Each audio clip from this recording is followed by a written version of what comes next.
नमस्कार, India news पर आपका स्वागत है। मैं हूं अनिल ठाकुर। चलिए शुरुआत करते हैं बुलेटिन की। हिमाचल प्रदेश विधानसभा के मानसून सत्र के 5वें दिन सदन की कार्रवाई शुरू होते ही सदन में हंगामा शुरू हो गया। विपक्ष ने हिमाचल प्रदेश में वित्तीय हालातों को लेकर नियम 67 के तहत चर्चा मांगी, लेकिन स्पीकर ने प्रस्ताव स्वीकार नहीं किया। ये आरोप लगाए हैं। इससे गुस्साए विपक्ष ने सदन में काफी देर तक नारेबाजी की और सदन से वॉकआउट कर दिया। वहीं कर्मचारियों की सैलरी संकट पर नेता प्रतिपक्ष जयराम ठाकुर ने कहा, हिमाचल आर्थिक दिवालियेपन की तरफ है। वहीं सीएम सुक्खू बोले, कुछ महीने डिसिप्लिन की जरूरत है, सब ठीक हो जाएगा। और आज 2 तारीख है महीने की, सितंबर की 2 तारीख है।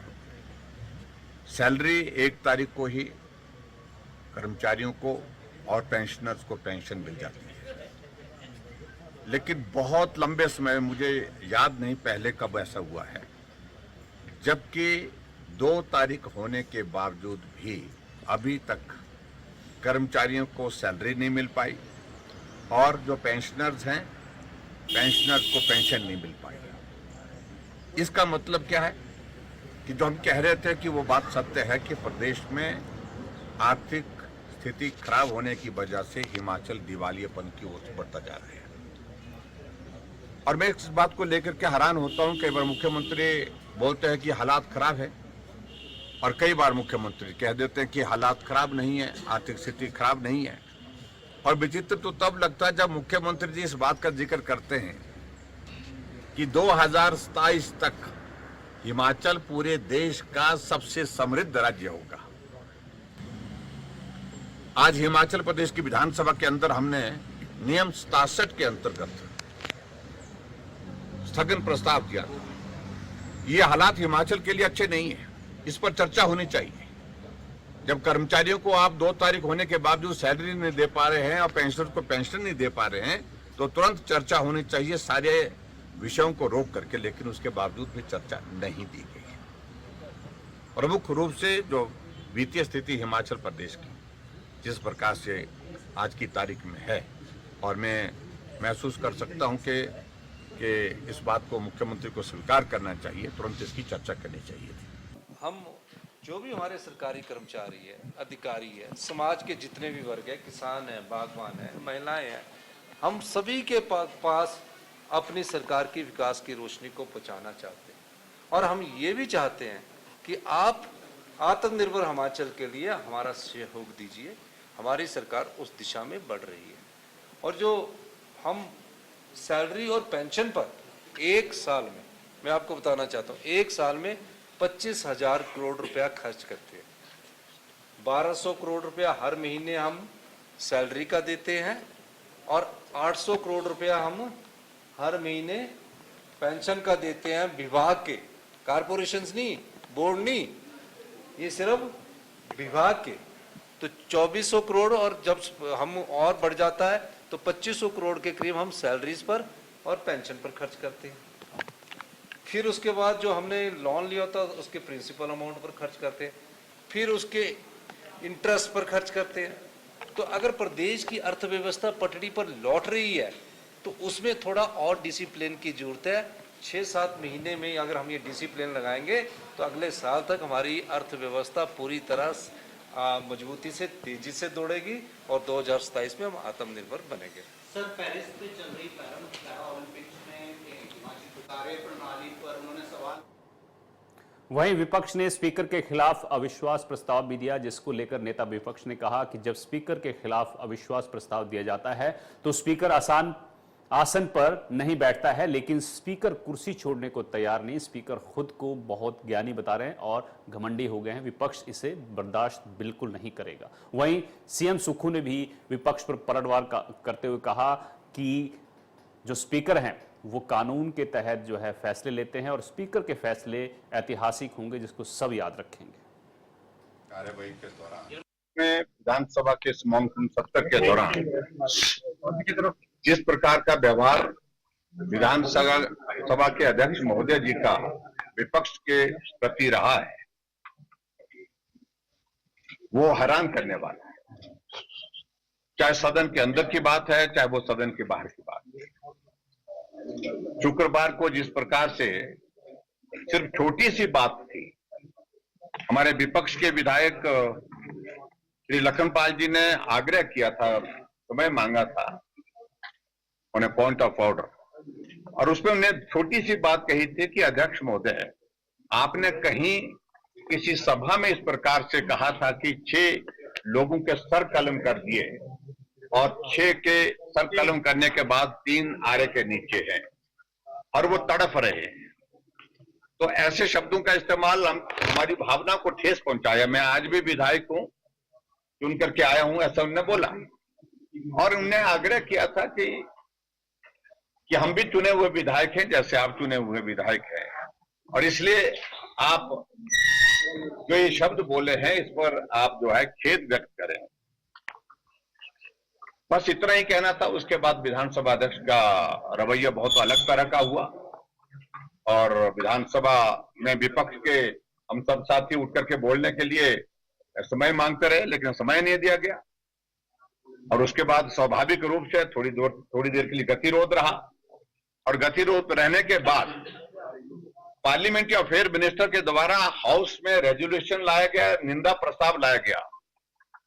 और ये आपको कहूं मैं, नियम के मुताबिक जब भी कोई रेजोल्यूशन लाया जाता है हाउस के अंदर, वो सिर्फ सत्ता पक्ष का नहीं होता है, वो सब पूरे हाउस का होता है, और उसमें विपक्ष पार्टिसिपेट कर सकता है संख्या बल के आधार पर।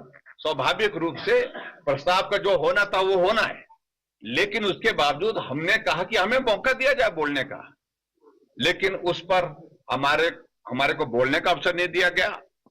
और उसके साथ साथ में हद तो तब कर दी जब जाकर के प्रेस कॉन्फ्रेंस में उन्होंने जिन शब्दों का इस्तेमाल किया कि जयराम को क्या मालूम होते हैं नियम क्या होते हैं, ऐसे शब्दों का इस्तेमाल किया, और बार बार इस बात को लेकर के ही is much junior to me, ऐसे शब्दों का इस्तेमाल करने के साथ उसमें भी हमें कोई आपत्ति नहीं है। और एक शब्द और भी शायद उन्होंने कहा विधानसभा के अंदर कि मेरी उम्र सीखने की नहीं है। इसका मतलब है कि अध्यक्ष विधानसभा के जो है वो सबसे ऊपर हो गए, ज्ञान में भी ऐसी जगह पहुंच गए हैं जहां सीखने की जरूरत नहीं। और जो एरोगेंस उनके व्यवहार में दिखी और जिस तरह से उन्होंने मीडिया को संबोधित करते हुए मुझे व्यक्तिगत रूप से जिन टिप्पणियों का जिक्र किया, उस पर मैं कुछ कहना नहीं चाह रहा हूं। लोकतंत्र में सबको अधिकार है अपने नियमों के तहत कोई भी प्रस्ताव लाने का, लेकिन मैं ये पूछना चाहता हूं कि क्या आप वॉकआउट करके किसी बात पर चर्चा कर सकते हैं, किसी प्रस्ताव पर चर्चा कर सकते हैं? स्पीकर महोदय की सदन की कार्रवाई बहुत अच्छी रही है, और मैं कह सकता हूं कि जो उनके फैसले हैं वो अगले आने वाले समय में ऐतिहासिक फैसले हैं, स्पीकर के फैसलों को याद रखेंगे। और मैं दावे के साथ कह सकता हूं जो वो कहते हैं कानून के तहत कहते हैं, क्योंकि कानून के ज्ञाता भी है। उनकी कलम से जो 6 विधायक निलंबित हुए, सुप्रीम कोर्ट ने भी उनकी बात को माना, और वो नियमों के अनुसार चलने वाले हैं। जो नियमों की परिधि में होगा, मेरा मानना है कि स्पीकर महोदय उसको कभी भी इनकार नहीं करेंगे। लेकिन ये तो महज नारे लगाकर जोर जबरदस्ती करके ये कहना चाहते हैं कि हमारी बात सुनो। अध्यक्ष महोदय ने क्या कहा कि भैया आपका क्वेश्चन आवर होने दो, 10 इनके एमएलओ के क्वेश्चन लगे, फिर पूछते क्यों है क्वेश्चन? जब क्वेश्चन लगते तो पूछते क्यों जब इन्होंने वॉकआउट ही करना होता है?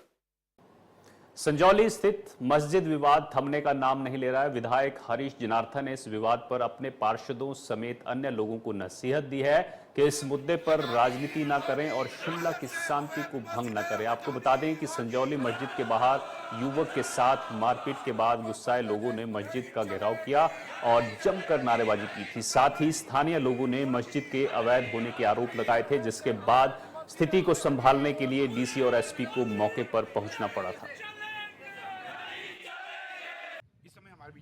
शिमला शहर के विधायक हरीश जनार्दन जी जानना चाहेंगे खासकर जिस तरीके से आज जो विपक्ष ने वॉकआउट किया है शराब घोटाले को लेकर चर्चा करेंगे। जी सर, जिस तरीके से आज ये इन्होंने वॉकआउट किया, क्या कहते हैं? मेरा तो ये कहना है और लगभग अंदर हाउस में भी जो सोच बन रही थी कि उससे पहले एक और प्रस्ताव था जो कि हमारे एक और उनके बीजेपी के विधायक थे और वो उठ के बाहर निकल गए और ये वेल प्लान्ड एक उनकी एक स्कीम थी कि इमीडिएटली उसके बाद इस पे उन्होंने चर्चा मांगी और उसमें चर्चा की है पर लेकिन ये एक फॉल्स जिसे कहते हैं सिर्फ न्यूज़ में आने के लिए बात ऐसी है कि अवैध बनी है कि नहीं बनी है वो तो अब कोर्ट में जब मैटर है कोर्ट ने डिसाइड करना उस मैटर को। पार्षद के बोलने से या किसी आम आदमी के बोलने से या उसमें सिर्फ एक रिपोर्ट लिखी जाती है उनके बोलने से। जो उससे पहले भी पार्षद थे उन्होंने भी रिपोर्ट्स लिखाई है, उन्होंने रिपोर्ट लिखाई तो एफआईआर लॉन्च हुई और केस चल पड़ा है, नोटिस गया वहां पे और उस नोटिस में हियरिंग हो रही है। वक्फ बोर्ड के वहां पे जो वकील है वो आए हैं और वो उसको डिफेंड कर रहे हैं। अगर इलीगल होगा वो तो कानून ने देखना है तो वो तोड़ सकते हैं उसको, अगर लीगल होगा तो उस तरीके से उसकी प्रक्रिया शुरू होगी। एक हफ्ते का टाइम भी अधिकारियों से उन्होंने मांगा, तो उन्होंने कहा कि हफ्ते बाद नहीं तो ये गलत बात है ना कि आप जो टेंशन कहीं और की और उसको आप सीधा आके शिमला अर्बन में टेंशन ला रहे हो। कैसे दुकानें बंद की जाए, दुकानों के सबके जिसके लाइसेंस बने। और एक बात इसमें सबसे अहम बात यह है कि सबसे पहले हमने इंस्ट्रक्शंस पुलिस को इंक्लूडिंग एसपी और ढली चौकी, संजौली चौकी, बालूगंज चौकी, जहां जहां पे भी है वहां पे सबको रजिस्ट्रेशन के लिए कंपलसरी किया गया है और मैक्सिमम लोग जो भी है वो आ रहे हैं जा रहे हैं, वो चाहे यूपी के हैं, बिहार के हैं या आपके सहारनपुर से या मेरठ से, वो सब रजिस्टर्ड है। जो रजिस्टर्ड नहीं है तो उसमें पुलिस का देखना है और पुलिस पे भी कार्रवाई की जा सकती है अगर उनने कहीं ये ढील बरती है। और जहां तक कि दुकानों की बात है, सबने अपने लाइसेंस बनाए हैं, ऐसे कौन दुकान खोल सकता है? जिन्होंने लाइसेंस बनाया उस टाइम लाइसेंस क्यों दिए? फिर आज की तारीख में भी जहां पे ये झगड़ा हुआ है वहीं पे वो कमरा लेके रह रहे हैं और उन्होंने वहीं पे दुकान किराए पे लिए। लोकल आदमी से तो दुकान ली हुई है या किराए पे ली हुई है, झगड़ा कहीं और का और पहुंच गए शिमला शहर के अंदर, which is not I think वो आप हमारा पीस डिस्टर्ब कर रहे हैं और ये इस तरीके से टॉलरेट भी नहीं किया जाएगा। हम सक्षम है अपने एरिया की प्रॉब्लम्स समझने के लिए। आप अपने एरिया में अपने जो आपका जहां से आप इलेक्टेड हो उस एरिया को देखो। मेरे एरिया में हमारे पास अपने काउंसलर्स हैं, हमारे पास अपने लोग हैं, हमारे को मालूम है कि हमने क्या करना है क्या नहीं करना है। वो आप उसको आप वीडियोस देख लो, वहां पे उसमें कुछ कांग्रेस के काउंसलर्स भी हैं और मैक्सिमम जो लोग थे वहां पे वो सब एक पर्टिकुलर पार्टी से मेंबरशिप रखते हैं और उसी एरिया में उन्होंने ये काम किया। आज मीटिंग ली है, यूडी मिनिस्टर जी ने भी एक इसका संज्ञान लिया है, सीएम साहब ने भी संज्ञान लिया है और सारे कागजात उनके जो बने हैं, म्यूनिसिपल कॉर्पोरेशन केस चला रही है, हर चीज उस पर लगा है और शुरू से चल रहा है। आज के 10-12 साल हो गए केस को लगे हुए और इस शनिवार को दोबारा केस लग रहा है। अब law will take its own course, हम अपने हाथ में लॉ तो ले नहीं सकते। रामपुर में लगातार डेंगू के मामले बढ़ते जा रहे हैं। इसी को लेकर स्वास्थ्य विभाग की टीम शिमला से रामपुर पहुंची और कई स्थानों पर जाकर डेंगू के सैंपल लिए, साथ ही लोगों से सावधानी बरतने की अपील भी की है। मैं ब्लॉक मेडिकल अफसर रामपुर वासियों से ये अपील करना चाहता हूँ कि जो आज हमारे यहाँ पर शिमला से हमारे डॉक्टर वनीत लखनपाल जो डिस्ट्रिक्ट में ऑफिसर है और उनके साथ हमारे एजेंसी से डॉक्टर अनुज जो पीएसएफ डिपार्टमेंट से हैं, वो लोग आए थे। जो शहरवासियों को पता है कि पिछले काफ़ी समय से जो डेंगू के बारे में जो बात चल रही है उसके रिगार्डिंग जो भी सावधानियां बरतने के लिए शिमला से हमारे डॉक्टर्स की टीम आई है, जो उन्होंने अभी बताया। तो मेरा हिसाब से यही अनुरोध रहेगा रामपुर वासियों से कि इस जो सावधानियां उन्होंने बताई है उसका पूरी तरह से पालन करें ताकि हम अपने शहर को और अपने लोगों को जो है सुरक्षित कर सकें, डेंगू को आगे फैलने से रोक सकें। तो मेरे ये सबसे यही अनुरोध रहेगा कि घर घर में जो आप सब अपनी जो इस सिलसिले में जो सावधानियाँ हैं सफाई से संबंधित है, जो डॉक्टर साहब ने टेल में बताया है उसको पूरी तरह से इसकी अनुपालना करें तो हम बहुत जल्द जो है अपने शहर को डेंगू मुक्त कर सकते हैं। पैदा होने वाले रोग होते हैं उनके ऊपर पूरे डिस्ट्रिक्ट का काम देखता हूँ।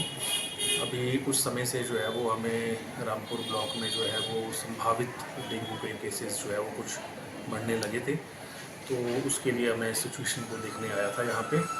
तो मैं यहाँ पे जो आपकी पब्लिक है और जो चाहे व्यापार मंडल के लोग हैं, पार्षद हैं, स्कूल कॉलेजेस के बच्चे हैं उनको ये बताना चाहता हूँ कि जो हमारा ये जो डेंगू है ये एक वायरस डिजीज़ होती है और इसमें जो है वो अगर किसी व्यक्ति को मच्छर के काटने से होता है तो उसमें जो है वो लक्षण बुखार आना या फिर अत्यधिक जो है वो उसमें उल्टी या शरीर में दर्द वगैरह होती है।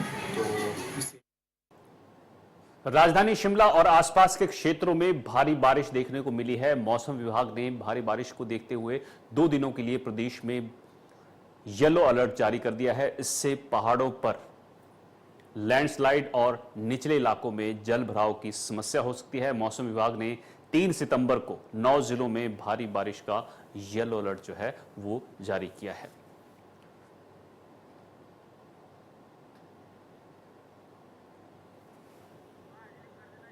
तो आपको बता दें कि हिमाचल में अलग अलग जगहों पर बारिश हो रही है और आगे भी जो है वो येलो अलर्ट जो है वो जारी किया गया है। मौसम आने वाले 2 दिन के लिए खराब रहेगा। दून विधानसभा क्षेत्र के जुमला और बनियाला गांव के ग्रामीण पिछले कई दिनों से सड़क की खराब हालत के चलते काफी परेशान हैं। भारी बरसात होने की वजह से कच्ची सड़क पर कीचड़ जमा हो गया है और रास्ते में कुछ जगहों पर लैंडस्लाइड होने से मार्ग भी बंद है, जिस कारण ना तो सरकारी बस और ना ही कोई गाड़ी उनकी तरफ आ जा सकती है। ग्रामीणों का कहना है कि स्कूल के बच्चों को भी स्कूल जाने में परेशानियों का सामना करना पड़ रहा है। ग्रामीण सड़क को जल्द से जल्द ठीक करने की गुहार लगा रहे हैं। मेरा नाम दीपिका है, मैं 10th क्लास में पढ़ती हूँ। हम 3-4 किलोमीटर से पैदल आते हैं और हम स्कूल में भी लेट पहुँचते हैं। स्कूल वाले टीचर्स भी हमसे बात करते हैं कि आप लेट क्यों पहुँचते हो। अगर जो हमारे साथ कोई हादसा हो जाए तो उसका जिम्मेदार कौन होगा। हम चाहते हैं कि हमारा रोड ओपन हो और ये बस आगे तक जाए। सबसे ज़्यादा बस की है। बस रास्ता खराब हो के 10-15 दिन हो गए और यहाँ लड़कियाँ +2 स्कूल में जाती है, इनके पेपर लगे हुए हैं। कोई हादसा हो जाए 10 किलोमीटर जंगल में, कौन जिम्मेवार है। और बारिश में इनको कैसे इनको भेजे और कैसे इनको ले आए वहाँ से। हमें बहुत ज़्यादा दिक्कत है, हमारी कहीं भी सुनाई नहीं हो रही। 1100 नंबर पे भी कंप्लेंट कर ली तो भी यहाँ कोई नहीं आ रहा। जब से ये रोड सबाठू में डाला गया है इसकी वैल्यू खत्म होगी और 2 साल से इस पर कोई भी बंदे नहीं आते काम करने के लिए। हमारी हाथ जोड़ के अर्ज है कि इसको या तो डिवीजन कसौली में डाला जाए या इसको बद्दी सर्कल में डाला जाए। रोड की खस्ता हाल होने के कारण हम रात को ड्यूटी से 12 बजे आते हैं छुट्टी करके। हमारे को घर जाने में प्रॉब्लम होती है, यहाँ से 3-4 किलोमीटर पैदल जाना पड़ता है और रोड के बहुत बुरे हाल है। गाड़ी हमारी आगे जाती नहीं है। स्कूल के बच्चे पढ़ने से घर में ही रह रहे हैं, आधे जा रहे हैं आधे नहीं जा रहे। बड़े बच्चे पैदल जा रहे हैं। उधर हमीरपुर के बाजार में नगर परिषद ने अतिक्रमण हटाओ अभियान चलाया। भोटा चौक, अस्पताल चौक और गांधी चौक तक नगर परिषद ने अतिक्रमण हटाने वालों पर शिकंजा कसते हुए कार्रवाई की। साथ ही अवैध रेहड़ी धारकों का सामान भी जब्त किया है। दरअसल स्थानीय लोग लंबे वक्त से नगर परिषद को अतिक्रमण के खिलाफ कार्रवाई करने की मांग कर रहे थे। लोगों की मांग पर नगर परिषद ने बाजार का निरीक्षण किया और अतिक्रमण हटाओ अभियान जो है वो चलाया। नगर परिषद शिमला के ऊपर जो है जो भी एनक्रोचमेंट होती है या अनऑथराइज कहीं रेडी खड़ी हो जाती है या वो खड़ी लग जाती है उसको कंप्लेंट बेसिस के ऊपर या रूटीन बेसिस पर हटाते हैं। लेकिन आजकल जैसे बरसात का मौसम है तो जो लोग जो स्ट्रीट वेंडर जो टेम्परेरी हैं या बाहर से अनऑथराइज आके नालियों के ऊपर बैठ रहे हैं तो नीचे गंदा पानी बह रहा है और ऊपर वो सब्जियां रख रहे हैं, चाहे गोभी है चाहे अन्य चाहे फ्रूट्स है। उससे सारा का सारा जो उनका सामान है वो दूषित हो रहा है, उससे बीमारियां फैल रही हैं, पीलिया हो रहा है, डायसेंट्री लग रही है। तो हमारी नगर परिषद सभी से उन लोगों से अनुरोध करती है कि वो नालियों के ऊपर। सिरमौर में ओवरलोडिंग को देखते हुए क्षेत्रीय परिवहन विभाग इन पर रोक लगाने में जुटा हुआ है, जिसे लेकर लोगों में ओवरलोडिंग से होने वाले नुकसान के बारे में जागरूक किया जा रहा है। वहीं उन्हें ओवरलोडिंग ना करने के बारे में भी बताया जा रहा है। सेंट्रल मोटर व्हीकल एक्ट है, उसमें किसी भी तरह के वाहन हैं, चाहे वो पैसेंजर व्हीकल्स हैं या फिर ट्रक्स हैं या ट्रैक्टर्स हैं, किसी में भी ओवरलोडिंग जो है वो अलाउड नहीं है। और आप भी इस चीज़ को ऑब्जर्व करते होंगे कि जब हम लोग सड़कों पे चलते हैं तो बहुत सारे ऐसे ट्रक्स होते हैं जिसमें कि माल ज़रूरत से ज़्यादा भरा हुआ होता है, और कभी तो जैसे सरिया है या और चीज़ें हैं वो गाड़ी से बाहर निकली हुई होती हैं, जो कि बहुत ही ज़्यादा डेंजरस है। इसी तरह से हमारे पैसेंजर व्हीकल्स हैं, उसमें भी इस तरह के अगर पैसेंजर ज़्यादा हैं तो वो भी ओवरलोडिंग जो है अलाउड नहीं है। स्पेसिफिकली अगर हम गुड्स व्हीकल की बात करें, जैसे ट्रक्स हैं, तो उसमें ये पाया जाता है कि लोग जो हैं बहुत सारा माल है वो डाल तो देते हैं और वो गाड़ी से बाहर भी निकला हुआ होता है। सड़क को आप जब इतना ओवरलोड गाड़ी लेकर के सड़क पर चलते हैं तो वो जनता को तो नुकसान है ही, सड़क पर चलने वाले हैं, ड्राइवर जो कंडक्टर गाड़ी चला रहे हैं जो ड्राइवर, उनके लिए भी नुकसानदेह है।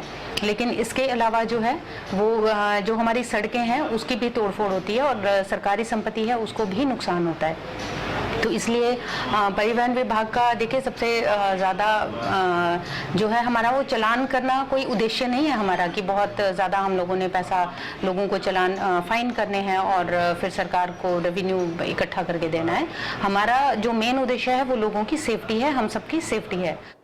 उधर पैरालंपिक 2024 में भारतीय एथलीट्स का कमाल जारी है। हिमाचल प्रदेश के ऊना जिले के निषाद कुमार ने पुरुषों की हाई जंप में कमाल दिखाते हुए सिल्वर मेडल अपने नाम कर लिया है। निषाद ने 2.4 मीटर की इस सीजन की अपनी सर्वश्रेष्ठ छलांग लगाई। प्रदेश के सीएम सुक्खू ने भी निषाद को मेडल जीतने पर बधाई दी है और साथ ही उन्होंने कहा है कि नियमानुसार उनको इनाम भी हिमाचल सरकार जो है वो देगी।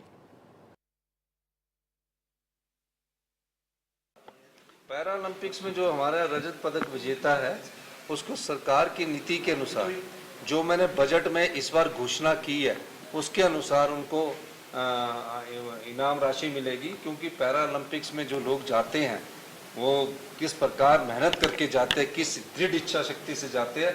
और मैं निषाद जी को भी बहुत बहुत शुभकामनाएं देना चाहूँगा कि आपने हिमाचल का और देश का नाम रोशन किया। फिलहाल मेरे साथ इतना ही। आप देखते रहिए इंडिया न्यूज़। नमस्कार।